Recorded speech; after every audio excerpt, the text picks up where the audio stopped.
Alhamdulillahi Rabbil Alamin, wassalatu wassalamu ala nabina Muhammadin wa ala alihi wa sahbihi ajma'in, amma ba'd. Assalamu alaikum wa rahmatullahi wa barakatuh.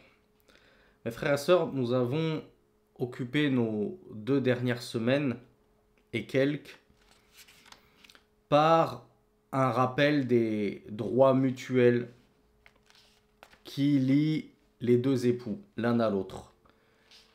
Le cheikh a veillé à justement commencer, débuter sa conférence. Je vous rappelle que de base c'était une conférence par l'évocation de ces droits réciproques que le mari doit autant à l'épouse que l'épouse ne le doit à son mari. Puis le cheikh a parlé des droits spécifiques de la femme sur son mari. Donc les devoirs propres à l'époux vis-à-vis de son épouse. Donc après avoir beaucoup tapé sur les doigts des frères, et j'espère encore une fois que les sœurs sincères seront témoins, que nous sommes acquittés de notre devoir de dénoncer les injustices de ces messieurs et de rétablir la vérité et de clarifier au grand jour les nombreux droits des femmes sur les hommes, notamment les droits des épouses sur leur époux. Il est temps d'entamer les droits du mari sur son épouse et donc les devoirs de ces dernières sur ses premiers. Donc le cheikh nous dit amma binisbati lil mar'a famin al-'ishrati fil bayt ta'atu az-zawj. Donc bien entendu, le premier des droits, le plus fondamental, et sans lequel il ne peut y avoir d'union stable et de cohésion dans le foyer et dans le couple, le cheikh nous dit, parmi la jurisprudence des devoirs conjugaux au sein du foyer, il y a le fait que l'épouse observe obéissance vis-à-vis de son mari. يجب على المرأة أن تطيع زوجها في غير معصية الله. Et je pense qu'on n'a même plus besoin de la préciser, cette précision. Bien sûr, l'épouse doit obéissance à son mari dans le convenable, tant qu'il ne lui ordonne donc pas un interdit religieux. À partir du moment où il lui ordonne de transgresser un interdit religieux, de désobéir à Allah subhanahu wa ta'ala, alors point d'obéissance à la créature dans la désobéissance au créateur. Dussent-elles être, cette créature, son mari ou même son père? Et dussent-ils être tous les trois, le mari, le père et la mère, en train de lui imposer une désobéissance au créateur? Comme par exemple, les trois lui imposeraient de se découvrir, d'ôter le hijab parce que soi-disant, si elle continue à porter le hijab, le voile, elle ne pourra pas trouver de travail, elle ne pourra pas faire de hautes études, etc. La femme n'a pas le droit de désobéir à Allah pour obéir à la moindre créature. Mais lorsque cette désobéissance, lorsque cette obéissance n'implique pas de désobéir au Créateur, alors la femme se doit d'obéir à son mari dans ce qu'il lui ordonne. Alors, je n'en dis pas plus. On vient justement d'évoquer l'obéissance du mari, l'obéissance du père, l'obéissance de la mère. On va donner un cas tout bête. Imaginez que le père et la mère ordonnent à la sœur quelque chose et son mari lui ordonne exactement l'inverse. Qui a la préséance dans une chose qui est tout à fait licite? Ça ne touche plus à la désobéissance envers Allah.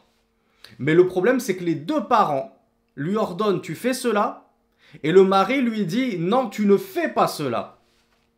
La femme obéit à qui du coup? Puisqu'on a vu, elle doit obéissance au mari, mais elle doit aussi obéissance à ses parents et plus encore à son père.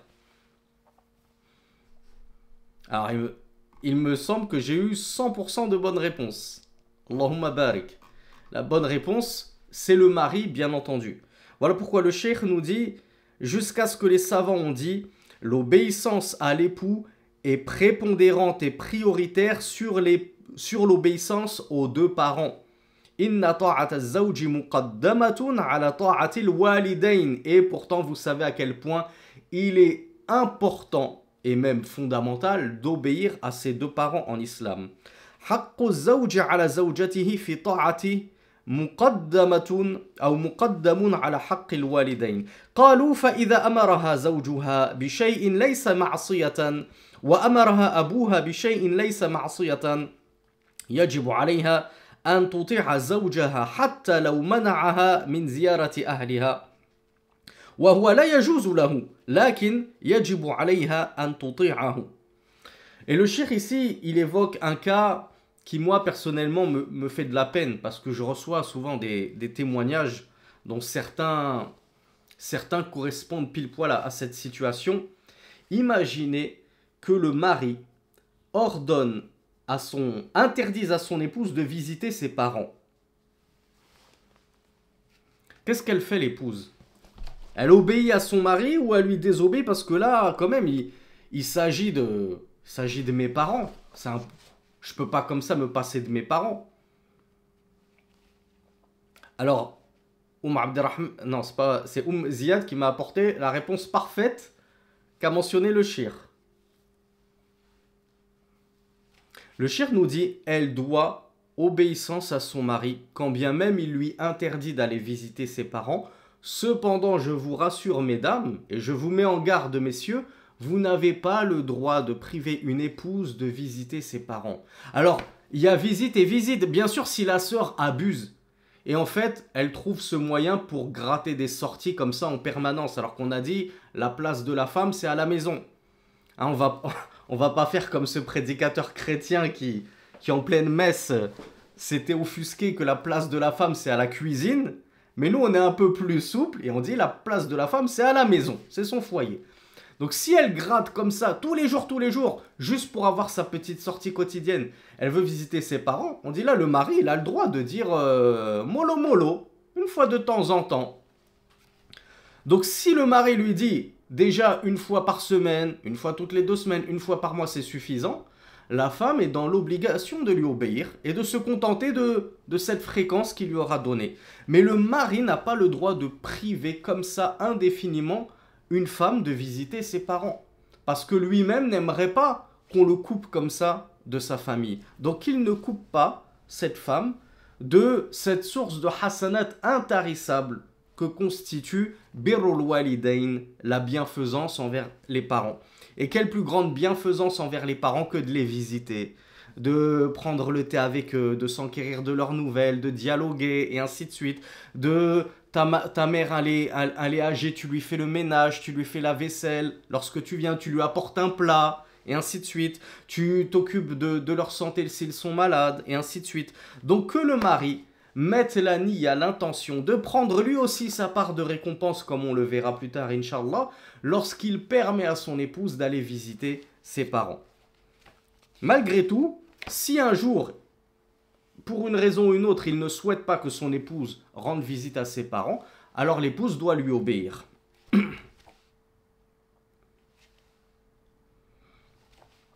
Allah subhanahu wa ta'ala nous dit, en décrivant les femmes vertueuses, dans le verset 34 de la sourate An-Nisa, les femmes, فَالصَّالِحَاتُ قَانِتَاتٌ حَافِظَاتٌ لِلْغَيْبِ بِمَا حَفِظَ اللَّهِ. Ce début de verset, on l'a déjà lu. Les vertueuses sont obéissantes, قَانِتَاتٌ حَافِظَاتٌ لِلْغَيْبِ بِمَا حَفِظَ اللَّهِ. Et elles préservent, même en l'absence de leur mari, on l'a vu, leur chasteté, les biens du mari, le foyer, etc. avec le tawfiqullah, avec l'aide d'Allah subhanahu wa ta'ala. Mais Allah poursuit, et on n'avait pas vu la suite du hadith. وَاللَّاتِ تَخَافُونَ نُشُوزَهُنَّ فَعِظُوهُنَّ وَهْجُرُوهُنَّ فِي الْمَضَاجِعِ وَاضْرِبُوهُنَّ. Bon, cette suite aussi, on l'avait vu pour le coup. Et celle dont vous craignez la désobéissance et l'indocilité, alors exhortez-les, boycottez-les. On a vu ce que c'était que le boycott, c'est de faire couche à part, voire de partager la même couche, mais de lui tourner le dos et de ne pas lui adresser la parole. Donc boycottez-les dans les lits et frappez-les. فَإِنْ أَطَعْنَكُمْ فَلَا تَبْغُوا عَلَيْهِنَّ سَبِيلًا. Si elles vous obéissent, alors ne leur cherchez plus querelle, ne leur cherchez plus aucune nuisance. Inna Allah kana aliyan kabira. Allah est certes très haut, très grand. Attention messieurs, une fois que la femme se rectifie, se reprend et se repent, on n'avait pas le droit de continuer à user de nuisance ou de continuer à la frapper alors qu'elle est revenue sur le droit chemin. N'oubliez pas qu'Allah est très haut et très grand. N'abusez pas de votre autorité. Donc le shir nous dit, pourquoi est-ce qu'il nous cite ce verset? Là, on est en train de parler de l'obéissance de la femme vis-à-vis de l'homme. Il nous dit dans ce verset-là, il y a plusieurs preuves que la femme doit obéissance à son mari. Premier élément du verset, tiré du verset, أن القانتة هي المرأة التي تطيع زوجها أو تطيع زوجها. Une faute dans mon livre que je vais m'empresser de corriger. Donc القانتة هي المرأة التي تطيع زوجها كما قاله ابن عباس رضي الله عنهما وغير واحد من السلف. Donc القانتة, déjà le simple mot, parce qu'Allah Azza wa Jal nous dit فَالصَّالِحَاتِ قَانِتَاتٌ. Donc les vertueuses, ce sont les femmes qanitatun. Qu'est-ce que veut dire qanitat? Eh bien, Ibn Abbas et d'autres grands exégètes du Coran, parmi les salafus salih, les pieux prédécesseurs, ont dit c'est la femme qui obéit à son mari. D'ailleurs, le cheikh ne l'évoque pas, mais petite faïda, preuve qu'ils ont raison par rapport au terme qani, al-qunut, de le traduire par obéissance, et donc la femme qanit ou qanita, c'est la femme obéissante. C'est qu'Allah Azza wa Jal nous dit, il me semble que c'est dans Surat al-Baqarah, oui c'est dans Surat al-Baqarah la vache, Hafidhu ala salawati wa salati al-wusta wa qumu lillahi qanitin. Persévérez sur vos prières, ainsi que sur la prière médiane. Petite faïda dans la faïda, les malikites ont jugé que la prière médiane c'était le fajr, parce que c'est celle qui fait scission entre la nuit et le jour. Et le reste des savants ont jugé que c'était al-asr. Ensuite, Allah nous dit wa qumu lillahi qanitin. Et tenez-vous debout devant Allah. Donc là, c'est l'une des preuves en faveur que le qiyam fait partie des piliers de la prière. Celui qui n'a pas fait de qiyam alors qu'il est en capacité de se tenir debout et il s'assoit sur sa chaise, il fait Allahu Akbar comme ça sur sa chaise, etc. alors qu'il avait la capacité de se tenir debout, sa prière est invalide. Donc Allah nous dit wa qumu lillahi qanitin. Et tenez-vous debout pour Allah subhanahu wa ta'ala, plein d'obéissance. Qanitin. Donc déjà, ça c'est une preuve que la femme doit obéissance envers son mari. Parce qu'Allah a dit que la femme vertueuse, c'était la femme qanit ou qanita. Les deux, on peut le prononcer de deux façons. On peut le mettre au mu'annath ou au mudhakkar pour la faïda. Donc le shir nous dit al-mar'atu al-qanit ou al-qanita hiya allati tuti'u zawjaha hakadha ja'a at-tafsir 'an as-salaf. Donc premier élément de preuve, c'est que l'exégèse des pieux prédécesseurs abonde dans le sens que le terme qanit signifie obéissant. Et en l'occurrence, la femme est donc obéissante envers son époux. Ça, en tout cas, c'est la vertueuse et la pieuse. Qu'est-ce qu'on en comprend du coup? C'est quoi mafhoum al-mukhalafa? Mafhoum al-mukhalafa, c'est-à-dire qu'est-ce qu'on doit comprendre par opposition? On en comprend donc par opposition que la femme qui n'obéit pas à son mari n'est pas saliha. Bravo Amina. La femme qui n'obéit pas à son mari, qui n'est pas qanit, elle n'est donc pas saliha. Elle n'est donc pas vertueuse. Elle n'est pas pieuse. Deuxième élément. أن الله سبحانه وتعالى أباح إذا خاف الزوج نشوز زوجته أي إذا خاف عدم طاعتها له أو وقع ذلك أباح له أن يعظها وينصحها فإن لم تستجب أباح له أن يهجرها هجر فراش في البيت فإن لم تستجب أباح له أن يضربها ضربا يعبر عن غضبه وهو ضرب غير مبرح كما رأيناه بالأمس. يعني إنما هو أمر يسير يعبر عن الغضب ولو لم تكن الطاعة واجبة لما عوقبت المرأة على تركها بهذا. Donc le cheikh nous dit, deuxième élément, souvenez-vous de ce qu'on a vu dans les cours précédents. Allah Azza wa Jal, qu'est-ce qu'il a autorisé à l'homme de faire en cas d'insubordination de son épouse? Il lui ordonne que des choses convenables, normales, permises, et elle se refuse à lui obéir. Eh bien, si on craint l'insubordination et l'indocilité, et donc la désobéissance de son épouse, Allah nous a permis de les exhorter. Puis si ça ne marche toujours pas, de les boycotter dans la couche. Puis si ça ne marche toujours pas, Allah nous a permis de les frapper. Bien sûr, une frappe non violente qui ne laisse pas de séquelles, qui ne laisse pas de traces. Un coup doux. Ok, on l'a suffisamment détaillé dans le cours précédent. Et le cheikh nous dit, donc c'est un coup qui exprime la colère. C'est pas un coup vengeur et belliqueux et je ne sais quoi. Le cheikh nous dit, si l'obéissance de la femme n'était pas un dû et un droit du mari sur elle, le mari n'aurait pas le droit d'user de la force vis-à-vis de son épouse pour la ramener à l'obéissance et l'obliger à lui obéir dans ce qu'il lui demande. Donc ça, c'est la deuxième preuve, le fait qu'Allah Azza wa Jal soit allé jusqu'à donner le droit au mari de lever la main sur la femme. Et vous savez que après qu'un mari lève la main sur la femme, il ne peut pas faire plus que ça. Qu'est-ce qui reste après si ce n'est le divorce, comme je vous le dis à chaque fois? Troisième élément dans ce verset, أن الله سبحانه وتعالى قال فإن أطعنكم فلا تبغوا عليهن السبيلا. Donc troisième élément, Allah avait conclu en disant, si elles vous obéissent, alors ne leur cherchez pas de noises, ne leur cherchez plus de tort. فدل ذلك على وجوب طاعة المرأة لزوجها وأن عدم طاعة المرأة لزوجها يجعل للزوج سبيلا عليها فدل ذلك على الوجوب. Là, on va prendre encore mafhoum al-mukhalafa. Et là, j'espère que vous êtes nombreux à le trouver. On va encore prendre la compréhension opposée du verset. Allah Azza wa Jal nous dit, si elles vous obéissent, alors ne leur cherchez pas de tort, ou ne leur cherchez plus de tort. Donc c'est quoi l'opposé?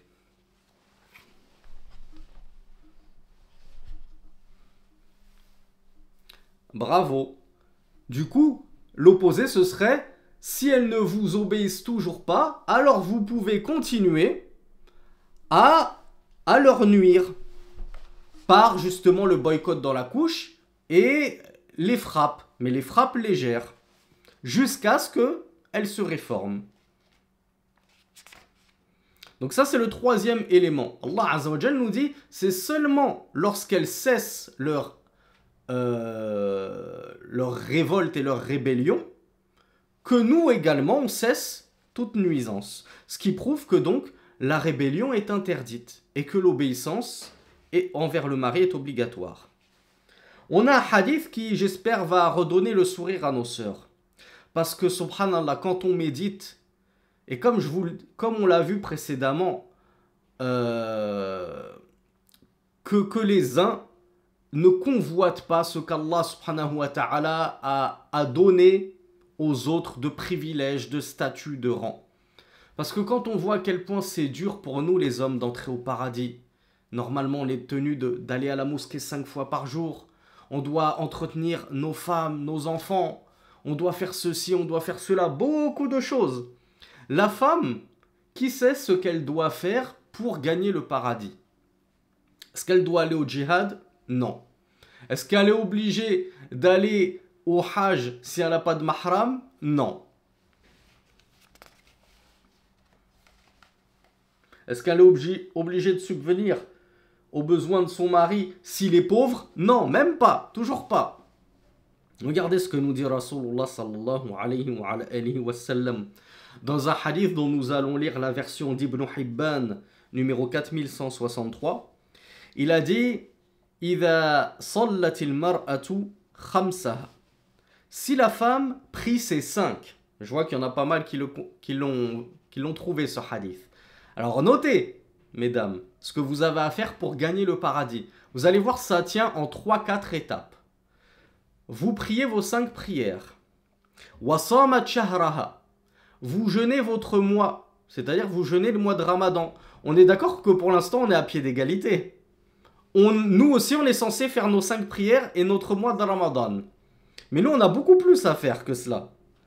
Wa hassanat farjaha, elle préserve sa chasteté, son sexe. On est concerné par cela nous-mêmes. Wa ata'at ba'alaha, et elle obéit à son mari. On a combien d'étapes là? 4 seulement. Dakhalat min ayyi abwabil jannati sha'at, elle entrera au paradis par la porte qui lui sied. Allahu Akbar. La femme a fait ses 5 prières. On lui demande même pas de faire le Jumu'ah à la mosquée. On lui demande même pas de faire les tarawih pendant le Ramadan. On lui demande même pas de faire du Qiyamul Layl, de prier le Duha. Elle fait ses 5 prières. Elle jeûne son mois de Ramadan. On lui demande même pas de jeûner les 9 premiers jours de Dhil Hijjah, les 6 de Shawwal, le lundi, le jeudi, les 3 jours de nuit blanche, de pleine lune, etc. Juste un mois de Ramadan.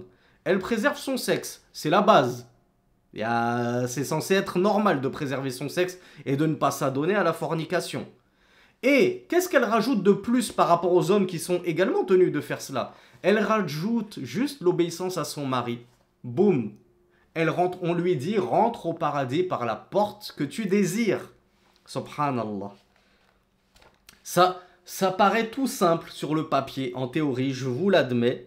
Mais c'est vrai que dans la pratique, surtout les femmes qui ont un mauvais mari, qu'Allah leur facilite, et qui demandent beaucoup, j'ai conscience que ça demande parfois beaucoup de sang-froid, beaucoup d'efforts, beaucoup d'endurance, beaucoup de patience pour honorer toutes les attentes d'un mari qui en attend parfois beaucoup, et trop même.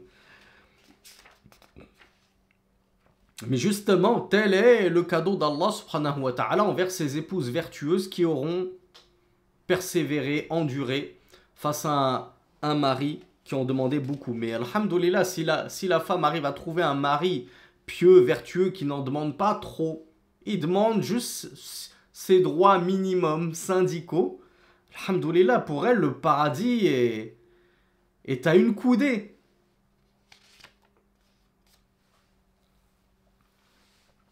On a une deuxième version de ce hadith dans le Musnad de l'imam Ahmed, sous le numéro 1661.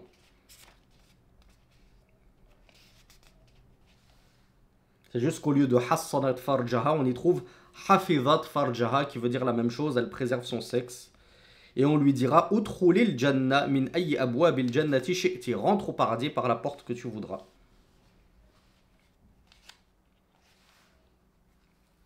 Alors, vous allez me dire, je vous pose la question, on va voir ceux qui sont très perspicaces parmi vous.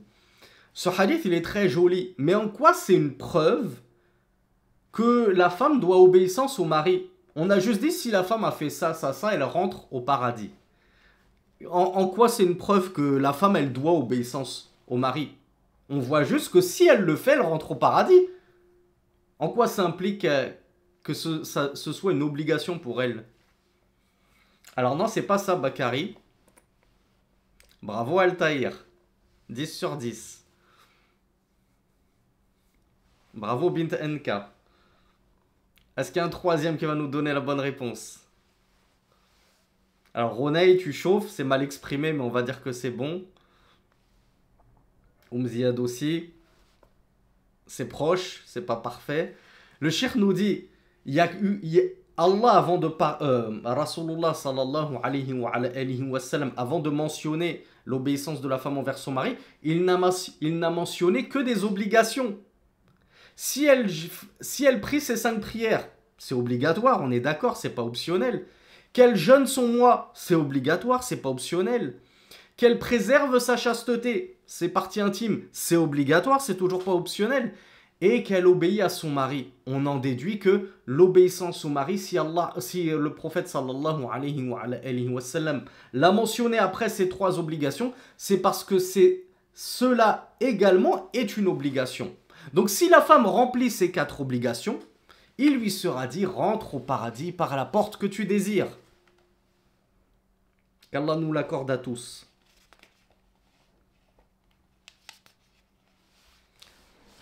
Alors on va moins rigoler là. Parce que c'est bien de parler du paradis, de parler de la promesse d'Allah subhanahu wa ta'ala, mais le musulman ne pouvant planer dans les airs qu'à l'aide de ses deux ailes, la crainte et l'espoir, il convient aussi parfois de se faire de petits frissons pour nous rappeler que oui, Allah il est Rahman, Rahim, il est très miséricordieux, tout miséricordieux, mais il est aussi Shadidul Iqab. Il est aussi dur en punition et en châtiment. Donc, quel est le sort et la menace qui plane dangereusement sur la femme qui n'obéirait pas à son mari? Parce que oui, puisque l'obéissance au mari est une obligation, si elle remplit cette obligation, elle en sera grandement récompensée. Mais si elle manque à son devoir et à son obligation, elle sera sous la menace d'un châtiment. À moins qu'Allah Azza wa Jal ne lui fasse grâce et miséricorde. Donc le prophète sallallahu alayhi wa sallam a dit, comme rapporté par Ibn Omar radiyallahu anhuma, Ithnani la tujawizu salatuhuma ru'usahuma. Il fait peur ce hadith. Deux personnes, leur prière ne dépassera pas leur tête. Comment il faut le comprendre ça? Yani la turfa'u salatuhuma wa la yuthabani alayhima. C'est-à-dire que leur prière ne remontera pas jusqu'à Allah subhanahu wa ta'ala, ce sera comme une œuvre bancale sur laquelle ou par lesquelles ils ne seront pas récompensés, ou au sujet desquels ils ne recevront aucune récompense. Donc deux personnes dont les prières ne dépasseront pas leur tête, c'est-à-dire dont ils ne jouiront d'aucune récompense, ils ne recevront aucune récompense pour leurs prières. Alors Shir nous précise, Na'am, tabra'u biha dhimma, lakin la yuthabani alayha. Oui, bien sûr, on va pas leur dire de recommencer leur prière, parce qu'on a dit oui, la prière, vous aurez aucune récompense à son bancal. Certains pourraient se dire, ça veut dire quoi? Ça veut dire que les prières sont invalides, on doit les renouveler? Non, t'as pas à les renouveler, c'est bon. T'as fait tes 5 prières, t'as rempli ton devoir. C'est juste que, en guise de châtiment, pour le péché dont nous allons parler et dont tu t'es rendu coupable, tu ne seras pas récompensé pour ces prières. Et Dieu sait que la récompense de la prière est immense. Alors quel gâchis de passer à côté. Première personne qui est concernée par cette menace, Abdun abaqa min mawalihi hatta yarji'a ilayhim. Un esclave qui se serait enfui de son maître jusqu'à ce qu'il revienne à son possesseur, à son détenteur. Wamra'atun asat zawjaha hatta tarji'a. Et une femme qui désobéit à son mari jusqu'à ce qu'elle revienne, c'est-à-dire jusqu'à ce qu'elle revienne à son obéissance. Et ce hadith, on le trouve chez At-Tabarani dans son Awsat, donc Al-Mu'jam al-Awsat, sous le numéro 3628. Donc le shir nous dit, la femme, si elle désobéit à son mari, elle ne recevra même pas la récompense de ses prières tant qu'elle sera coupable de désobéissance envers son mari, jusqu'à ce qu'elle revienne à son obéissance. Le shir nous dit, Na'am, بعض أهل العلم حمل الحديث على المعصية في الفراش لكن الصواب أنه عام في معصية المرأة مطلقا. Le cheikh nous dit, c'est vrai, certains savants ont considéré et ont estimé que la désobéissance dont il est question ici, c'est la désobéissance au lit, c'est-à-dire le mari lui ordonne de l'accompagner au lit et la femme se refuse et lui désobéit. Certains savants ont interprété ce hadith en disant c'est cette désobéissance spécifique qui va annuler toute la récompense des prières que fera cette femme à partir du moment où elle a désobéi jusqu'à ce qu'elle cesse cette désobéissance. Mais le cheikh nous dit, mais le plus juste, c'est que le hadith étant général, on reste sur la généralité des propos du prophète sallallahu alayhi wa sallam. Et c'est donc toute désobéissance de la femme qui lui fera perdre la récompense de ses prières jusqu'à ce qu'elle cesse de désobéir à son mari. Bien sûr, une désobéissance qui n'est pas tolérée dans le ma'rouf, dans ce qui est convenable. Donc ça, c'était le droit numéro 1 du mari sur son épouse. Il a le droit à être obéi par son épouse lorsqu'il lui ordonne quelque chose qui ne constitue pas une transgression, une désobéissance à Allah subhanahu wa ta'ala. Il y a un deuxième droit qui est très particulier. Min al-'ishrati fil buyut an la tasuma al-mar'atu an-nafilata idha kana zawjuha hadiran illa bi idhnihi. La femme a-t-elle le droit de jeûner en l'absence de son mari? On a dit oui, en l'absence de son mari, il n'y a pas de mal à ce qu'elle jeûne. Mais en présence de son mari, le cheikh nous dit, la femme n'a pas le droit de jeûner en présence de son mari, sauf avec sa permission. Donc elle n'a pas le droit sans sa permission, mais avec sa permission, il n'y a absolument aucun mal à cela. فيحرم على الزوجة أن تصوم نافلة إذا كان زوجها حاضرا غير مسافر إلا بإذنه. Une petite subtilité qui paraît évidente, il s'agit bien entendu de jeûne surérogatoire. J'espère qu'on est tous d'accord que pour le jeûne de Ramadan, la femme n'a pas besoin de la permission de son mari pour jeûner le mois de Ramadan. Et je vais même aller plus loin. Imaginez-vous qu'on est en plein Ramadan et le mari, je ne sais pas ce quelle mouche l'a piqué, et dit à sa femme, demain tu jeûnes pas. Demain tu jeûnes pas, j'ai besoin de toi, tu jeûnes pas, je veux que tu sois à ma disposition. Est-ce que la femme va lui obéir? Revenez au point numéro 1 que nous avons évoqué durant ce cours. La femme n'obéit pas dans une désobéissance envers le Créateur. Bravo, je vois que vous avez retenu la règle. Donc, le jeûne de Ramadan, la question ne se pose même pas. La femme n'a pas besoin de la permission de son mari. Mais un jeûne surérogatoire, ou bien le rattrapage de ces jours de Ramadan. Là, on n'est plus durant le mois de Ramadan. On est un autre mois. Eh bien, pour rattraper, on va le voir, c'est ce que faisait Aïcha. Elle a besoin de la permission de son mari. Quand bien même, on est d'accord que le rattrapage de Ramadan, c'est un jeûne obligatoire. Donc le cheikh nous dit, la femme n'a pas le droit de jeûner un jeûne surérogatoire, tandis que son mari est présent sans sa permission. Amma idha kana musafiran fadhaka wa sha'nuha laha ma turid. Mais si le mari il est en voyage, si le mari il est absent pour plusieurs jours, elle peut jeûner comme elle l'entend, elle n'a même pas besoin de la permission de son mari. Ja'a an Abi Hurayra radiyallahu anhu. Donc Abu Hurayra radiyallahu anhu nous rapporte d'après le prophète sallallahu alayhi wa sallam qu'il dit La tasumu al-mar'atu wa ba'luha shahidun illa bi'idhnih. La femme ne jeûne pas tandis que son mari est présent sans sa permission. Et le hadith il se trouve dans l'authentique de Bukhari sous le numéro 5192.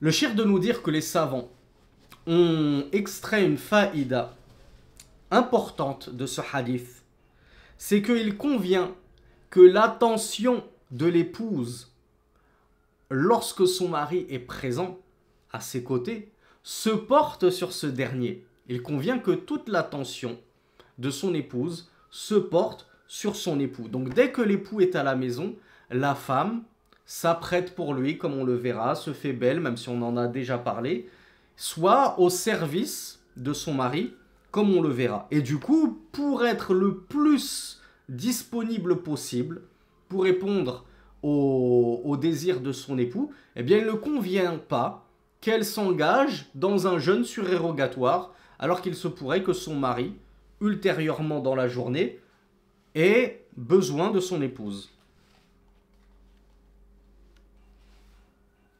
Donc au point, nous ont dit les savants, que le droit du mari sur elle va être prépondérant et va précéder sur les obligations surérogatoires. Vous savez à quel point il est méritoire de jeûner surérogatoirement.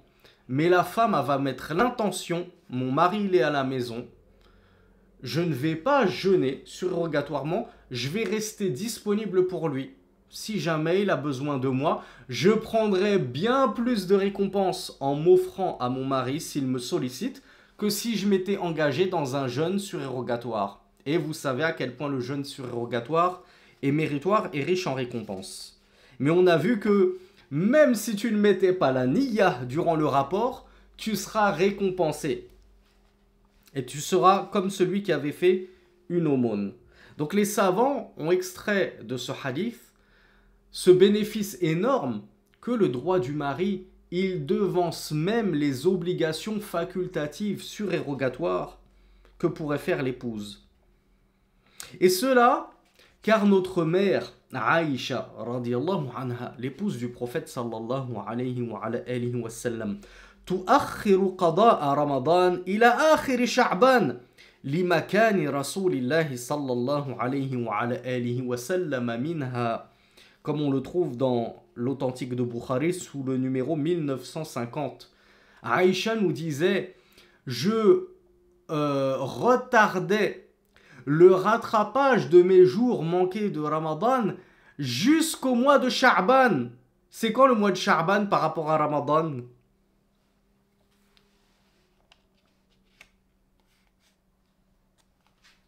C'est le mois juste avant. Shawwal, c'est juste après Ramadan. Sha'ban, c'est juste avant Ramadan. Elle nous disait, je retardais le rattrapage de mes jours manqués de Ramadan jusqu'à la fin du mois de Sha'ban, au vu de la place et du rang que Rasulullah sallallahu alayhi wa sallam avait auprès de moi. C'est-à-dire que vous savez que Aïcha, au début, elle a quasiment eu le prophète sallallahu alayhi wa sallam pour elle toute seule, puisque à la mort de Khadija, radiallahu anha, le prophète sallallahu alayhi wa sallam a épousé Aïcha et Saouda. Les savants ont divergé laquelle il a épousé en premier au final.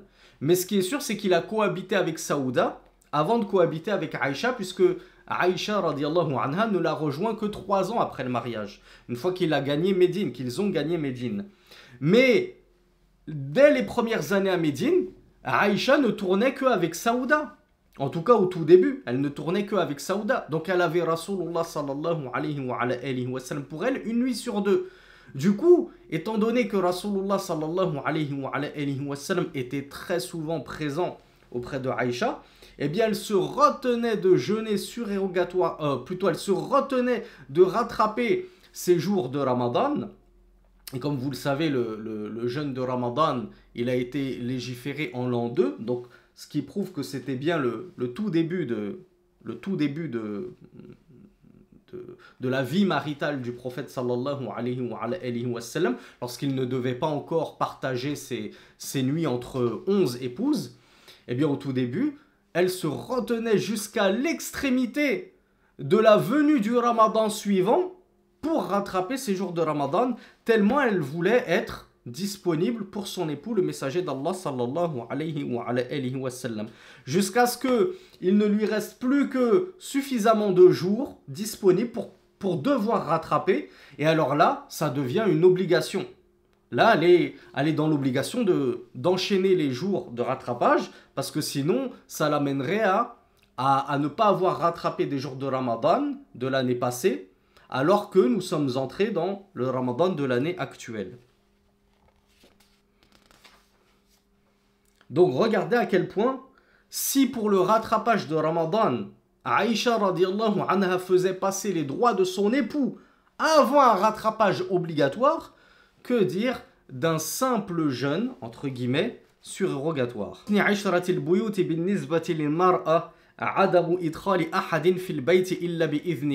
En plus, on l'a vu rapidement dans les cours précédents. Parmi les droits du mari sur son épouse, le fait qu'elle ne fasse entrer personne dans le foyer sans sa permission.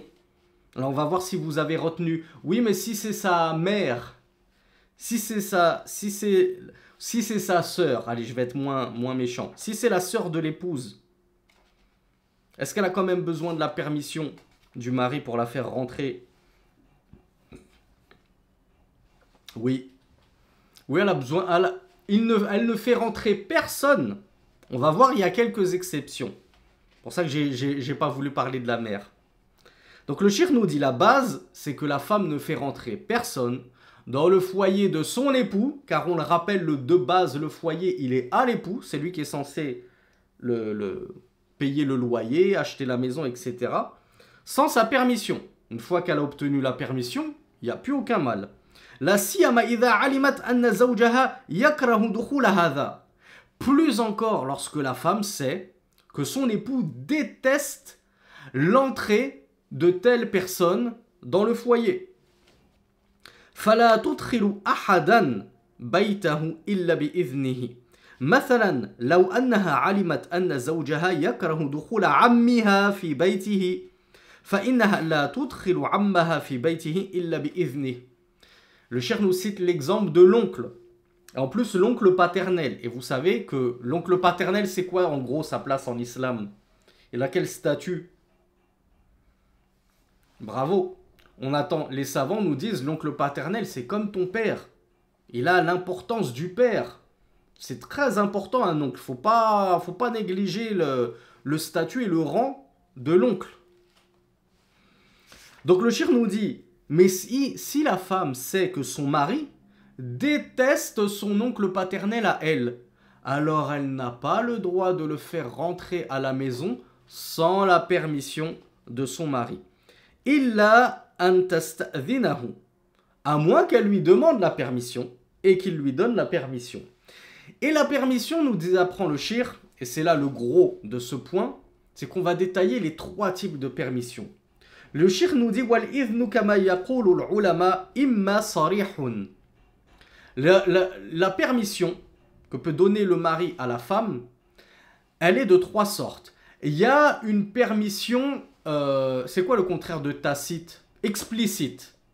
Premier type de permission, la permission explicite. Il lui dit explicitement, oui je te permets, fais-le rentrer, marhaban, bienvenue à lui. Donc à ce moment-là, elle pourra faire rentrer la personne à qui le mari a dit explicitement, fais-le rentrer, ou elle lui pose la question, il y a un tel à la porte, est-ce que je le fais rentrer? Il lui dit juste oui, ça suffit. C'est une permission explicite. Idhnun sarihun. Deuxièmement, idhnun yadullu alayhi al-hal. Il y a une permission qui va être tacite. À votre avis, comment elle se manifeste cette permission tacite? C'est une permission tacite qui va être exprimée par la situation. Bakari qui nous dit en hochant la tête, effectivement. Alors non, s'il ne dit rien, c'est pas une permission, le fait que tu te taises là. Il ne s'agit pas de la... Vous confondez avec la fille vierge, à qui on demande est-ce que tu veux épouser un tel, et qui par gêne et pudeur ne dit rien. Là, c'est différent.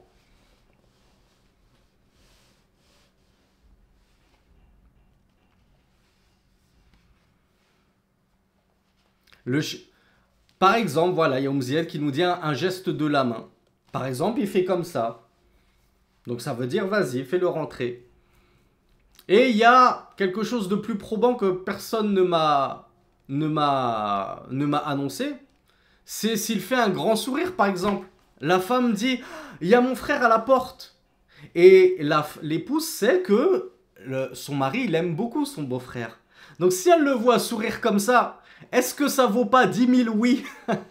Est-ce qu'un grand sourire radieux comme ça c'est pas encore plus expressif qu'un grand oui? Donc si il y a une situation comme ça qui dénote l'approbation du mari, alors c'est considéré comme une permission. Et enfin, on a un 3e type de permission. Et le cheikh nous dit... Idhnun dalla alayhi al-urf. C'est une permission qui est un petit peu culturelle et coutumière. Voilà, on appartient à une tribu, on est dans une région où jamais on ne refuse, ça ne se fait pas, de refuser le papa, la maman, le frère, l'oncle. Quand bien même on l'aime pas, on se force. On fait son sourire de façade et c'est comme ça. Donc si on sait que culturellement, quand un tel se présente, on n'a pas le choix de lui ouvrir, eh bien ça c'est considéré comme un idhn, c'est considéré comme une permission, nous apprend le shir. En dehors donc de ces trois cas de figure, la permission culturelle, on sait que voilà, ça fait partie de la culture que le mari, même s'il n'aime pas son beau-père, l'oncle de sa femme, etc., et il est dans l'obligation, ça ne se fait pas de le refuser, donc il va donner la permission à sa femme. Et on sait que même s'il ne le dit pas expressément, fais-le entrer, il ne refusera pas parce qu'il n'a pas le choix. Ça compte comme une permission. Il y a la permission tacite, avec les expressions, que ce soit de la main, du visage, ou si le mari écrit « Ouais, super !» Il t'a pas dit oui, il t'a pas dit « Fais-le rentrer ». Tu lui as juste donné un prénom et dit « Ouais, super !» Ça vaut tous les oui du monde. Et enfin, tu as le idhn, la permission expressément donné, oui, fais-le rentrer, je t'en donne la permission. En dehors de cela, la femme donc doit obtenir la permission de son mari pour faire rentrer qui que ce soit à la maison. Abu Huraira radiyallahu anhu nous rapporte que le prophète sallallahu alayhi wa sallam avait dit La yahillu lil mar'ati an tasuma wa zawjuha shahidun illa bi idhnihi wa la ta'dhana fi baytihi illa bi idhnihi. Dans un hadith unanimement authentique, rapporté dans Bukhari numéro 5195 et dans Muslim numéro 1026, le prophète sallallahu alayhi wa sallam a dit « Il n'appartient pas à la femme, il n'est pas autorisé pour la femme de jeûner en présence de son époux ou de jeûner en présence de son époux sans sa permission, ni d'autoriser à entrer dans sa maison sans son autorisation. » Donc c'est-à-dire sans l'autorisation du mari, la femme ne peut autoriser à personne de rentrer dans le foyer conjugal. Et on avait vu un hadith que nous rappelle le Cheikh Sulaiman hafidhahullah, où le prophète sallallahu alayhi wa sallam avait dit « Parmi vos droits sur elle, le fait qu'elle ne fasse s'asseoir sur votre couche personne que vous détesteriez. » Et on a vu que les savants ont dit ça, c'est beaucoup plus général que ça. C'est-à-dire qu'elle ne fasse rentrer dans votre maison personne que vous détesteriez. هذا والله أعلم وصل اللهم على نبينا محمد سبحانك اللهم وبحمدك أشهد أن لا إله إلا أنت أستغفرك وأتوب إليك. Je vous donne donc rendez-vous à demain pour, je le rappelle, le dernier cours